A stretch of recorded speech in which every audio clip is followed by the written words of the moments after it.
In the mid-20s, as work on the destroyer-leading Java class was underway, the Navy realized it didn't really have any destroyers for them to lead. As a result, a new class of 8 was ordered. These were the 1,316-ton Admiralen class.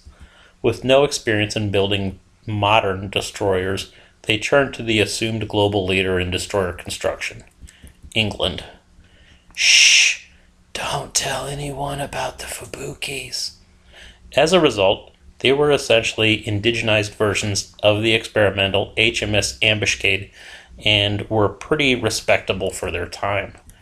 A notable change over their British half-sister was the ability to carry a float plane. Of course, they were too small for a catapult or hangar though, so they had to lower them into the water for takeoff. Essentially, they could be broken down into 2 groups of 4. The first group's main guns were imported from Bofors and could elevate to 30 degrees.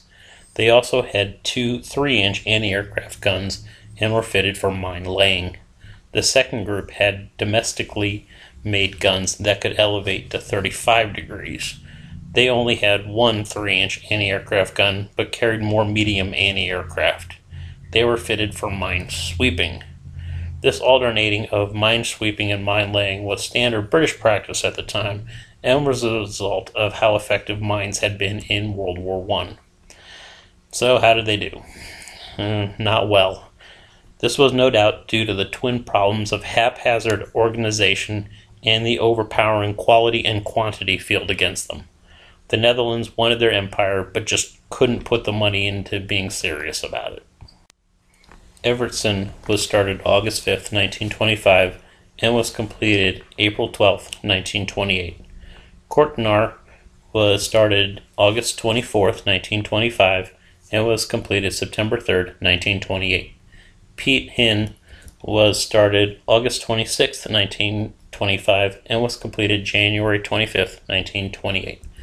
De Ruyter was started August 28, 1925, and was completed May 31, 1928.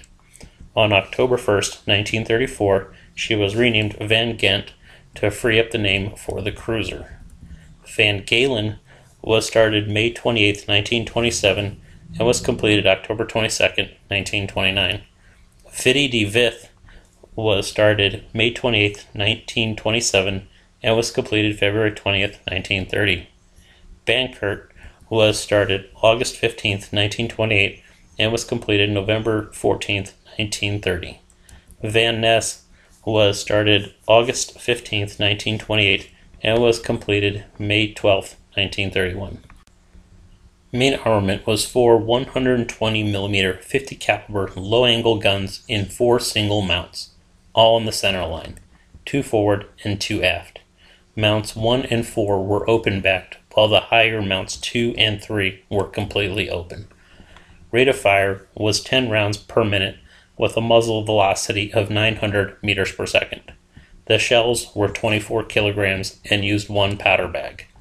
The first batch's guns had a maximum elevation of 30 degrees with a range of 19,000 meters. The second batch's guns had a maximum elevation of 35 degrees and could reach 19,500 meters. The first 4 had 2 single 75mm anti-aircraft guns, while the second quartet only had 1 but did have the 40mm medium anti-aircraft. All had 2 triple 533mm torpedo tubes, both on the center line.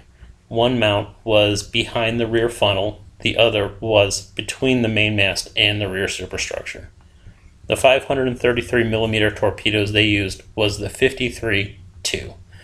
This was effectively the standard Netherlands torpedo of the war until, due to supply problems, they had to switch over to British torpedoes. It was 1,525 kilograms with a 300 kilogram warhead. Range was 4,000 meters at 42 knots or 10,000 meters at 28 knots. 4 depth charge throwers, 12 depth charges were carried, but initially they had no sonar. The first group could carry 32 mines, while the second group had minesweeping gear. Propulsion was provided by 3 boilers venting through 2 funnels. These provided steam to a pair of turbines, each running propeller, for 31,000 horsepower to make 36 knots. They had one rudder. They could carry one float plane on a platform over the rear torpedo tubes. In 1940 through 41, they all had their float planes removed. It was a good idea on paper, but in practice was more of a fire hazard than anything. Besides, operating in the East Indies, they usually had land-based scout aircraft. In 1941, Van Gent and Vidi de With were fitted with Type 128 sonar. Van Galen was in the Netherlands when Germany invaded on May 10, 1940. Sent to defend Rotterdam, she was sunk by the Luftwaffe. In October 1941, the Germans raised her, but she was deemed not worth repairing and was scrapped. The rest were in the East Indies at the time and stayed there right up through the Japanese invasion. Bankert, Piet Hein, and Van Gent took part in the February 4th Battle of Makassar Strait. On February 15th, while sailing through the Stolz Strait with the force, Van Gent grounded and was scuttled. Van Ness was sunk February 17th by aircraft from the carrier Ryujo near Tanjung Priok while escorting a troopship. Piet Hein was torpedoed and sunk at the February 19th-20th overnight battle of Badung Strait, while Kortnar grounded and had to wait until the morning tide to get free and go back for repairs. On February 24th, Bankert was damaged in an air raid and written off. Evertsen, Vidi de With, and Kortnar took part in the February 27th-28th Battle of the Java Sea. There, Kortnar was sunk by at least one torpedo, and Vidi de With was damaged by one of her own depth charges, while Evertsen got separated from the force. Evertsen was heavily damaged by two Japanese destroyers March 1, 1942, while trying to escape through the Sunda Strait. Grounded and abandoned, her aft magazine exploded, blowing the stern off. With Java being evacuated on March 2nd, the damaged and immobile Vidi de With and Bankert were scuttled.